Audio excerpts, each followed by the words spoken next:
The predictions of international analysts about a third world war are beginning to take shape. Nations will again face war in a global scale, plunging humanity again into the chaos and disaster.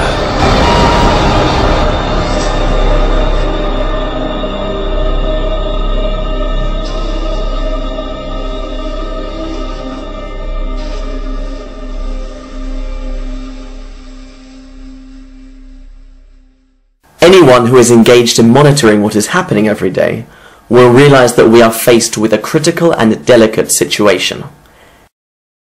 An economic crisis which since 2008 has been sinking economies and impoverishing developed countries. The appearance of conflicts facing the world's major powers are the main topics that cause not only political experts, but also many ordinary people to worry about the very real possibility that we will find ourselves in the outbreak of a new global conflict. The war in Syria started in 2011 between the Syrian government and the rebels, involving crucially Russia and the United States, with Putin supporting Bashar al-Assad and Obama supporting the rebel side. Russia is not willing to allow the US and its allies to invade Syria, since in addition to Syria being an important ally of Russia, Russia has a naval base in the Syrian city of Tartus, making Syria strategically important for Russia in the Middle East. Not only does Syria have the support of Russia, China and Iran are other allies of Assad who are not willing to see the West invade Syria.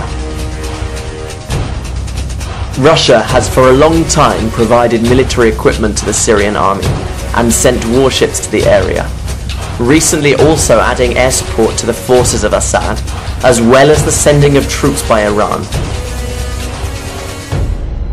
On the other side are the alliance of America and their allies, bombarding Syrian territory and supporting the rebel enemies of Assad.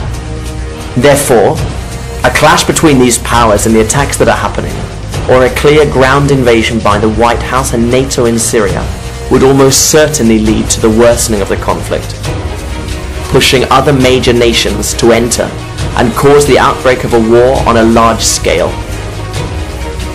Something similar is happening with the conflict in Ukraine. A conflict started in 2014 by the annexation of Ukrainian territories by Russia, with the ensuing confrontation between the forces of the Ukrainian government and the pro-Russian rebels. Since then, a race has happened in which Russia has been, according to reliable sources, sending troops, tanks and weapons to the pro-Russian separatists, while the European Union, together with NATO and the United States, have been doing the same thing with the government of Ukraine, a conflict that faces principally the US and Russia, as well as the European Union and NATO. Despite no direct conflict having yet occurred, from the year 2013, tensions have heightened between the two Koreas, even reaching the breaking of the Armistice of 1953, which had set in stone the non-aggression between the two countries. The North Korean regime of Kim Jong-un is carrying out several nuclear test detonations, not only as a show of force, but as a response to the economic sanctions that the UN has applied to this country, and the maneuvers of American and South Korean combat forces underway in waters close to North Korea.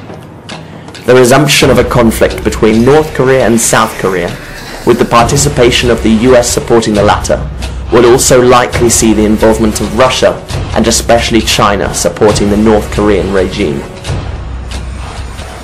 Iran's nuclear program, which the government of Iran says has the objective of improvements to healthcare, has made powers such as Israel and the United States suspicious, arguing that the true purpose of the program is to create nuclear bombs to attack their respective countries, leading these countries together with Europe to enforce economic sanctions against Iran to deter them from building their suspected weapons of mass destruction. This situation has led to escalating tensions, especially between Iran and Israel, with the latter declaring itself willing to attack Iran to stop its nuclear program. Arguably, the worst outcome would be that the US and Israel invade Iran. Russia and China would likely also support Iran without hesitation. We should also note the complex diplomatic situation between the US and Venezuela. The economic crisis, which has for several years consumed Venezuela, has resulted in bloody protests against the government of Nicolas Maduro, with the United States punishing it with harsh economic sanctions. If the US attempted to invade Venezuela under the pretext of protecting the civilian population, a serious conflict could begin that would involve other allies of Venezuela, including several Latin American countries, as well as possibly also Russia and China. If we consider all these rising diplomatic tensions and potential conflicts confronting the world's major powers, along with the global economic crisis we are suffering, the outbreak of a world war on an unprecedented scale. But should we really be worried? Or will the outbreak of this global conflict just be a distant possibility, even with all these conflicts and tensions? There have been countless localized conflicts since the end of World War II, so why should we listen to pessimism and alarmist warnings? Arguably, the best way to understand whether the most powerful nations are considering the possibility of war is to look at what decisions they are making. For example, the Chinese government is without transparency, increasing its military strength and expanding its territory in the sea and air, multiplying its military budget by 4 in 10 years, and heightening tensions with rivals such as Japan, South Korea and the US. China has also increased its rice imports from 575,000 tons of rice in 2011 to 2.6 million tons in 2012. What is alarming about all of this? The Chinese government has in recent years been building huge cities with the capacity for 64 million people, already completed but still uninhabited, built in areas far from existing settlements, for example in the Mongolian desert. Notably, Russia built 5,000 underground shelters in Moscow in 2012. Russian government officials have stated that these bunkers are for the general population, and this project is carried out by way of caution, and not as a way of creating panic about future events. On the other hand, Europe has quickly designed, built, and equipped the so-called Doomsday Seed Vault in Svalbard, Norway, which contains tens of thousands of seed varieties. It can reasonably be assumed that these seeds are being preserved in case of a major event, such as a nuclear war or a natural disaster. Russia, for its part, is also creating a warehouse with the DNA of virtually all living beings on Earth, and some already extinct, through the Moscow State University. The project seeks to collect DNA from all beings existing to freeze and preserve them, and has financial support from the Russian government of $194 million. On the other hand, the government of the United States has been accumulating tens of millions of emergency meals and other supplies, regionalizing their emergency nationwide distribution centers.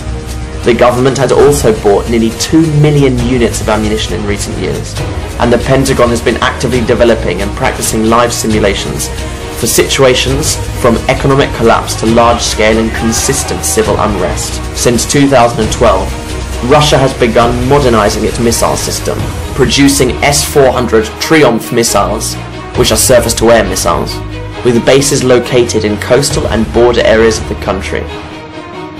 Vladimir Putin approved on December 26, 2014, a new military doctrine that sees the US and NATO as their biggest threats. Putin also announced on June 16, 2015, that Russia is increasing its nuclear arsenal, adding more than 40 intercontinental ballistic missiles to its equipment, following a complaint by the Russian authorities about an apparent US plan to deploy tanks and weapons on the borders shared by NATO states with Russia. Adding to the crisis, there have also been numerous sightings of Russian military units, aircrafts, ships and submarines in Europe. Considering all these contributions to the tension, here are some examples of how the powers are preparing for an imminent conflict to protect their core interests. The US, facing the economic crisis that endangers its hegemony as the first economic power, and the advance of China to take its place, has prompted the Obama administration to undertake one of the old strategies of the USA: the invasion of countries in the Middle East to take over its natural resources, oil and gas.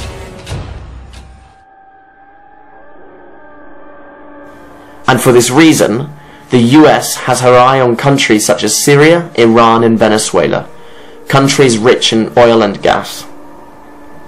Venezuela has the world's largest reserve of oil and Iran the fourth largest.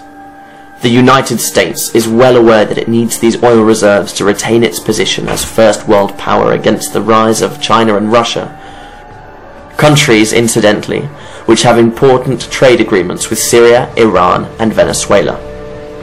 For their part, China and Russia want to dethrone the US through their economic strategies, making agreements with countries in their own currencies, circumventing the US dollar, and threatening American hegemony.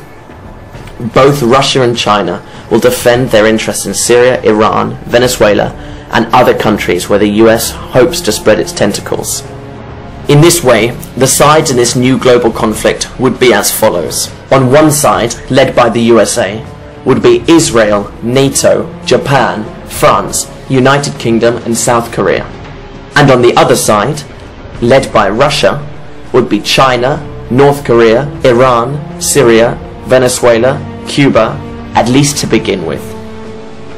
Obama has already made moves, not only causing the Arab revolts which turned the Middle East countries upside down, but also by applying economic sanctions to Russia, North Korea, Venezuela, and inciting conflicts between the two Koreas, in Ukraine, in Venezuela, in Syria, trying to emerge victorious in these proxy wars, with the intention of causing rivals to collapse and gain control of the natural resources of those countries. We must not forget that the USA is prepared to take any action as a pretext to start the conflicts necessary for these goals.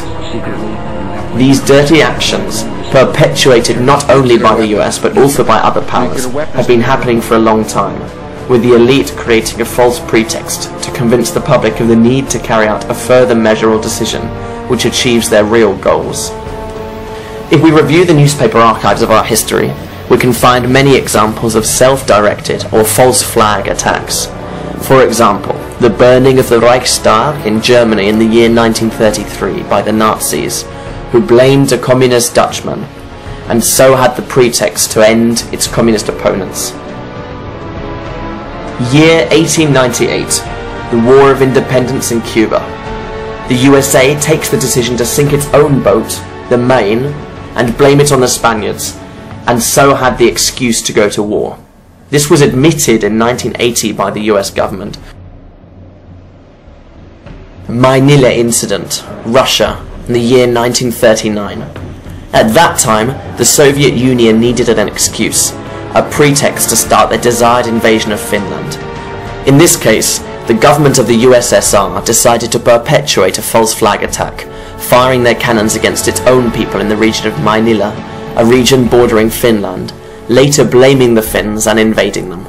September the 11th, 2001, an attack which gave the Bush administration the prerogative to initiate the invasions of Afghanistan and Iraq under the pretext of eliminating terrorists. Like September the 11th, the attacks in Madrid in 2004 and London in 2005 are also attacks, or rather false flag attacks, with many uncertain facts, but they were satisfactory to continue convincing citizens of the need to stay in the Middle East, of the need to fight those terrorists, providing the pretext to gain access to the natural resources of those countries. Thus began the fight against terrorism, against terrorists who, interestingly, were sponsored and financed by those same people now hunting them. So if you think if we walked away from this, didn't give them money today, it would be worse for us from a security standpoint? I do. We're building a relationship that just did not exist. I said in our last trip when you were with me that we had a huge trust deficit, in part because the United States had, to be fair, we had helped to create the problem we're now fighting. How? Because when the Soviet Union invaded Afghanistan, we had this brilliant idea that we were going to come to Pakistan and create a force of mujahideen, equip them with Stinger missiles and everything else to go after. The same story now governs ISIS, or Islamic State, the terrorist group formed from part of Al-Qaeda, who comes mainly from the US and its Middle Eastern allies. The creation of the Islamic State has had the effect of increasing instability and the chaos already previously provoked by the West, with the fueling of the Arab revolts in 2011 in Tunisia, Libya, Syria, to topple the governments of those countries and gain access to their resources.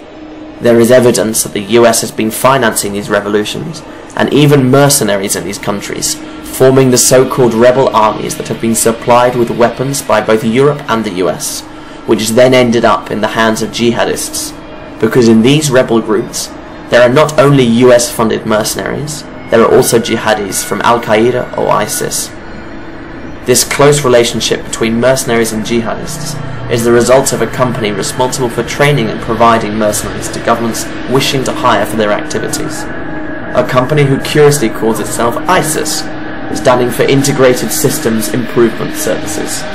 It is a company that offers security, intelligence, technology and training to governments and private companies. This company is strategically positioned around the world, with a team of highly accredited management staff. After the emergence of ISIS and the consequent disclosure of this information that connects the company with a terrorist group, the company decided to change its name, called at present SIS, Special Intelligence Service, as a way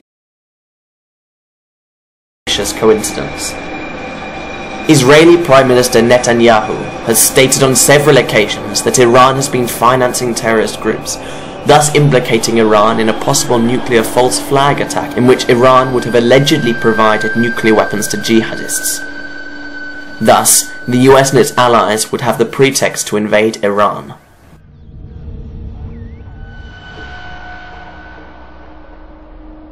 While our leaders can become extremely ambitious and capable of wrongdoing in the pursuit of their own interest, surely no one could be interested in the outbreak of a Third World War, which would likely be nuclear, and cause untold destruction and chaos? Truly, we do not know how many countries will be directly affected in this war, but if something can be glimpsed in this World War, as in the two before it, there is something more than mere interest. In this war there would be no winning countries. The only winners would be those who really pull the strings, those who are above the political class and that use others as puppets to achieve their goals. The economic and financial elite. And although large employers are found in this elite, bankers for example, that would be seriously damaged by a global nuclear war, the real elite has objectives that are not economic, but rather about power and control. This elite, led mainly by multi-billion-dollar families such as the Rockefellers, Rothschilds and Morgans, which over time have been harvesting power, both economic and political, through their financial institutions and companies, have been and are the drivers of the world wars and dirty operations to expand their tentacles where they see fit. Through the instigation of these world wars, the elite has not only been increasing economic benefits, but expanding its control over the system, achieving concrete goals that would lead them slowly to their ultimate goals with every war. But what would be the goals of the elite in this new world war? Firstly, reduction of the population. Personalities such as David Rockefeller and Bill Gates have expressed concern about the number of human beings that inhabit the planet, and the need therefore to reduce the world's population. They say that we are already almost 8,000 million and growing, in a world of finite natural resources. Not only would reducing the global population reduce the pressure on finite resources, it would also allow them to exercise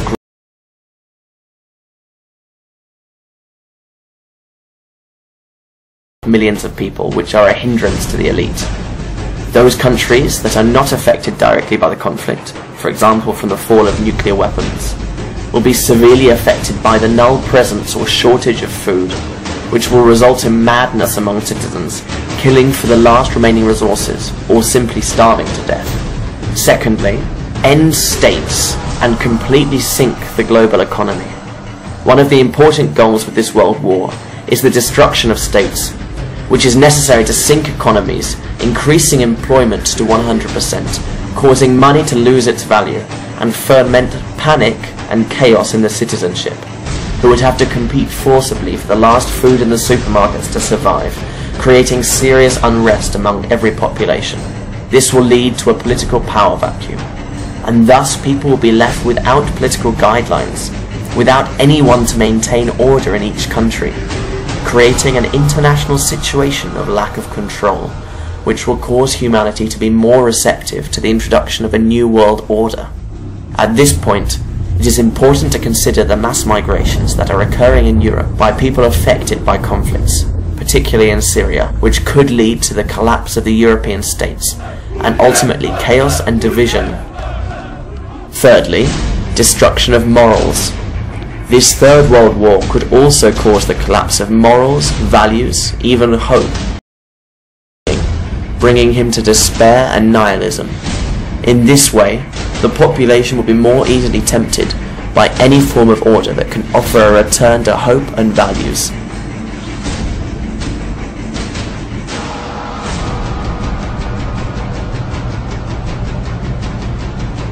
All these factors are necessary to allow, as Rockefeller said, a perfect crisis, a great social cataclysm that causes the world's population to accept as the only solution the ultimate goals sought by the elite over the years. The creation of a world government. A world government as the only alternative to all that evil, under the promise that with such organizations under a single state, there will be no more wars or problems between human beings. While this may sound like something beautiful and for the benefit of all, behind it lies the macabre intention to bring humanity under total control, powerless except to serve this group of elites. But don't the elite control humanity already? Well, it certainly has achieved through capitalism a way of life to its benefit and a reach over almost all countries. However, they want absolute control over us, and to reduce much of the world's population, making that control easier and consistently more viable, and putting an end to the incessant rise of the population that could result in so much instability. The Third World War is also necessary, as an economic crisis alone is unlikely to result in the necessary uprising on an international level. Considering all this information about an impending World War III, what can we do? We should take a look at when faced with similarly serious moments. A revolution. Given the situation of international crisis in which we find ourselves, and the short time that we have left, the action that we must carry out is an international revolution, involving the taking of parliaments by the people in all possible countries, especially those with nuclear weapons, and force our politicians to ensure that all nuclear warhead and long-range missiles are destroyed immediately. We will need to convince the armies and state security bodies to join us, as we will need their help to direct us to the weapons. But the first thing that must be done before any forceful action is disseminate this information so that it can reach the maximum number of people possible, sharing this video through social networks and using those same networks to create a space for debate and decision making at an international level. It is time, sisters and brothers, that we rise up against this elite, that we leave aside our stupid differences, our fears, our selfishness, that we strive to save humanity and future generations, that we finish with this criminal and murderous system that has tormented us and that distract us from what really matters. We have to spread this message and to carry out an international revolution to stop this Third World War. This video is an international call to the action.